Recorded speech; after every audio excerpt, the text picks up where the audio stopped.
Guys, today I'm going to show you guys how to use reference tracks. So quickly let me explain what reference tracks sort of are.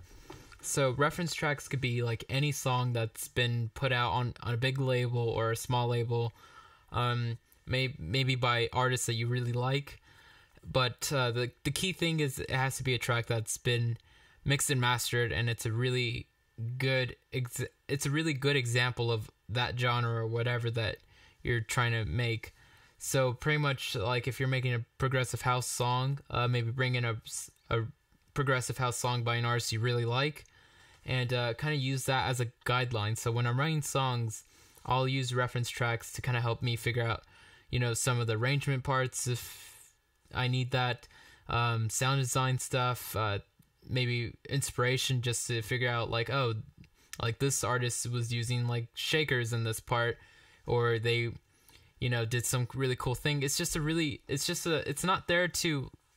don't use reference tracks to copy a song bar by bar or whatever. It's just there to kind of help keep you inspired and keep moving through a songwriting process. Now, you can also use reference tracks for mixing and mastering. So when I'm mixing, I'll have reference tracks that I brought in that are what I would consider to be good mixes, and I'll listen to those on like my reference channels, and then I'll quickly unsolo those and go back to mixing and such. And same with mastering. I'll listen to songs that are probably the same songs that were I used in my mixing stage.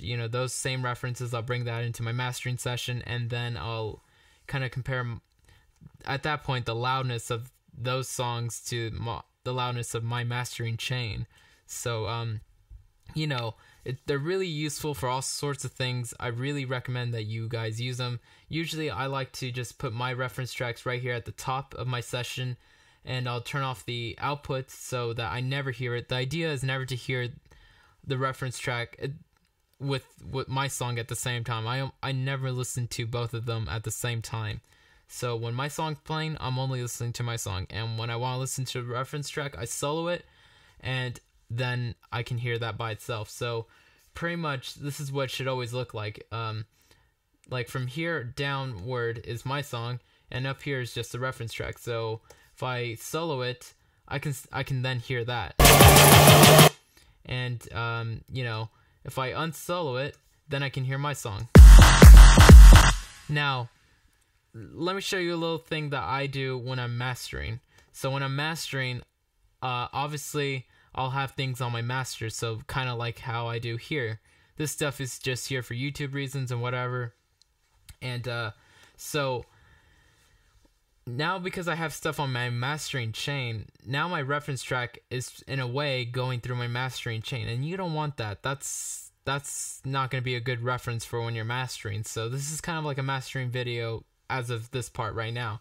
So what I'll do is I'll go to my key mode right here in Ableton. So it's just a mapping mode that anything on your keyboard, so like the letters on your keyboard, the numbers, any little thing on your keyboard, you can use that to assign to any of the parameters in Ableton that are orange lit. So what I'll do, and let me just get out of this. So if you're on Mac, that's Command K. If you're on PC, that's Control K. So I'll just go here to my mastering chain. So this is what I'll do. I'll make sure that this is off right here still, the device on and off. And I'll make sure that my whole mastering chain is inside of one rack so that I can quickly turn it all and off with one button. And then I'll go back to the key mode. I'll click on the solo, and then I'll press anything on my keyboard. So I'll assign it to the letter P on my keyboard. So I'll press P. After I clicked on it, I'll click on the device on and off for the mastering chain.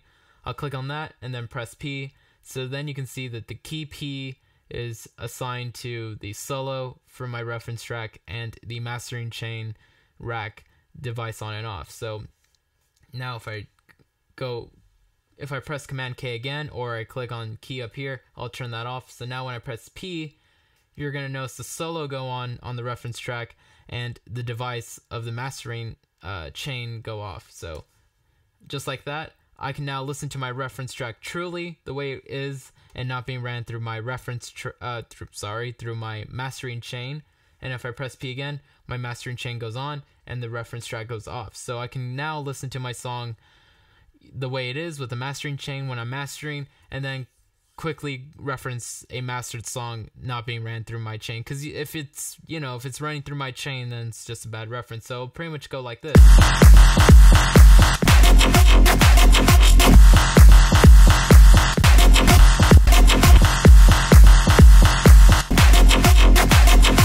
So that's how I you know, do that when I'm mastering. Now if you're writing, you don't probably need to assign all that mapping stuff, because, you know, you don't have anything on your mastering chain when you're writing a song. So you know, that's only if you're doing that kind of stuff in mastering. So other than that, just bring in a reference track. It'll really help you guys out.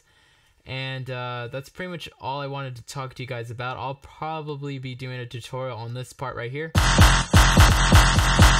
So I'm thinking I'll call that video how to make a like disco fries sort of thing. And so yeah, thanks guys for watching, and late.